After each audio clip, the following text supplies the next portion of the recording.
ang taong nakasurvive ng 438 days sa dagat. Noong November 17, 2012, nagsimula ang araw na parang ordinaryong araw lang para sa mga mangingisda ng Costa Azul, Mexico. Ang mga mangingisda na ito ay nagpupunta sa mga napakalayo at napakalalim na tubig, halos 50 to 100 miles mula sa baybayin.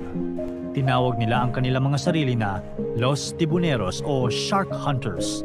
Experienced at madiskarte, ito ang paunahing katangian ng grupo. Isa sa kanilang miyembro ay ang 35 years old na si Salvador Alvarenga at sa araw na ito, magbabago ang kanyang buhay. Sa videong ito, pag-uusapan natin ang kwento ng isang tao na nakasurvive ng 438 days sa dagat. Ipinanganak si Alvarenga sa Mexico pero lumipat siya sa El Salvador noong 2002 upang magtrabaho. Noong November 17, 2012, nagplano si Alvarenga na mangisda sa loob ng 30 hours upang makahuli ng marami at malalaking isda. Dahil hindi makakasama ang kanyang fisher partner, nagpatulong siya kay Ezequiel Cordoba, isang 23 anyos na mangingisda na wala pang masyadong experience. Sakay sa bangka ni Alvarenga, naglayag ang dalawa papunta sa malalim na tubig.